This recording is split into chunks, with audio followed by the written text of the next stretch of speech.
एक मिनट के लिए सोचिए, किसी पुराने वीरान महल या डरावने जंगल के बारे में नहीं, बल्कि अपने घर के बारे में। एक ऐसा घर जहां दिन में सब कुछ नॉर्मल है, बिल्कुल आम, लेकिन जैसे ही रात होती है असली खौफ जाग उठता है। तो इस पूरी कहानी को समझने के लिए सबसे पहले एक सवाल, कैसे सिर्फ $15,000 मतलब आज के हिसाब से करीब 12 लाख रुपए के छोटे से बजट में बनी एक फिल्म पूरी दुनिया में $193 मिलियन यानी 19 करोड़ 30 लाख डॉलर से भी ज्यादा की कमाई कर सकती है? ये आंकड़े दिमाग घुमा देते हैं। ये कोई मजाक नहीं, बल्कि हॉलीवुड की हिस्ट्री का वो पन्ना है जिसने सारे नियम ही बदल दिए। सवाल ये है कि आखिर ये हुआ कैसे? चलिए इस पूरी पहेली को परत दर परत खोलते हैं। तो चलिए इसमें और गहराई से उतरते हैं और पता लगाते हैं कि ऑरेन पेली की ये लो बजट फिल्म इतिहास की सबसे ज्यादा प्रॉफिट कमाने वाली फिल्मों में से एक कैसे बन गई। देखिए, फिल्म की सबसे बड़ी ताकत थी उसकी सादगी। कहानी एक बिल्कुल आम यंग कपल केटी और माइका की है जो एक नॉर्मल से घर में रहते हैं। सब कुछ इतना रियल, इतना जाना पहचाना लगता है और असल में यही बात डर को और भी भयानक बना देती है। कहानी में ट्विस्ट तब आता है जब केटी अपने एक गहरे राज के बारे में बताती है कि एक अनदेखी ताकत बचपन से ही उसका पीछा कर रही है। माइका, जो इन सब बातों पर यकीन नहीं करता, मजाक मजाक में रात को कैमरा लगाने का फैसला करता है और बस उसका यही एक फैसला उनकी पूरी जिंदगी को तबाह कर देता है। तो सवाल ये उठता है कि फिल्म एक इतने साधारण से घर को डर का सेंटर पॉइंट कैसे बनाती है? इसके लिए फिल्म एक बहुत ही स्मार्ट टेक्निक यूज करती है जिसे कहते हैं फाउंड फुटेज। मतलब हमें जो भी दिखाया जा रहा है वो ऐसा लगता है जैसे वो कपल का अपना पर्सनल कैमरा रिकॉर्डिंग हो।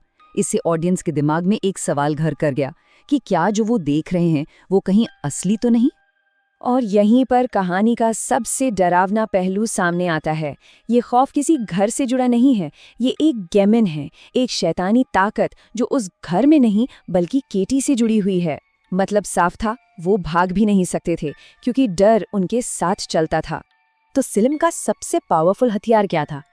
वो था डर को धीरे धीरे बहुत आराम से बनाने का तरीका, जिसे हम कहते हैं स्लो बर्न। जरा इस टाइमलाइन को देखिए, डर कैसे बढ़ता है।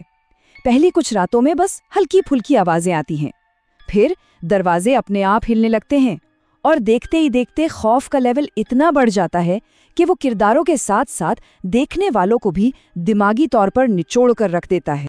कहानी में टर्निंग पॉइंट तब आता है जब माइका उस अनदेखी ताकत को चैलेंज करना शुरू कर देता है। वो उसे मजाक में उकसाता है और यही उसकी सबसे बड़ी, सबसे भयानक गलती बन जाती है जो खतरे को कई गुना बढ़ा देती है। इस फिल्म का कमाल ये था कि ये बाकी हॉरर फिल्मों से बिल्कुल अलग थी। जहां दूसरी फिल्में अचानक डरावने चेहरे या तेज म्यूजिक से डराती हैं, जिसे जंप स्केयर कहते हैं, वहीं पैरानॉर्मल एक्टिविटी खामोशी का इस्तेमाल करती है।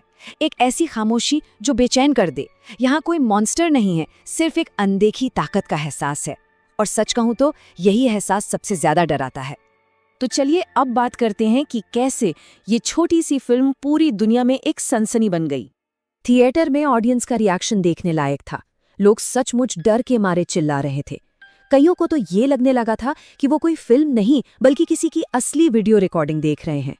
और सिर्फ ऑडियंस ही नहीं, क्रिटिक्स भी इस फिल्म के फैन हो गए, खासकर इसके रियलिस्टिक फाउंड फुटेज स्टाइल के। सबने इस बात की तारीफ की कि कैसे इतने कम बजट में बिना किसी स्पेशल इफेक्ट के फिल्म एक खौफनाक माहौल बनाने में कामयाब रही।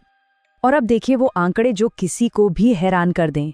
बजट सिर्फ $15,000 और कमाई $193 मिलियन से भी ज्यादा। मतलब जितना पैसा लगा उससे कई हजार गुना ज्यादा वापस आया। इन अविश्वसनीय नंबर्स ने इसे हॉलीवुड के इतिहास की सबसे प्रॉफिटेबल फिल्मों में से एक बना दिया। तो आखिर में सवाल ये है कि पैरानॉर्मल एक्टिविटी ने हॉरर फिल्मों की दुनिया पर क्या असर छोड़ा?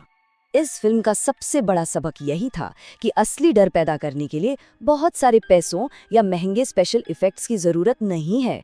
कभी कभी जो डर दिखाई नहीं देता वो दिखने वाले किसी भी मॉन्स्टर से कहीं ज्यादा ताकतवर होता है। और यही है इस फिल्म का सबसे चिलिंग, सबसे डरावना मैसेज कि असली खौफ बाहर अंधेरे में नहीं बल्कि उस जगह छिपा होता है जहां हम सबसे ज्यादा महफूज महसूस करते हैं, हमारे अपने घर में।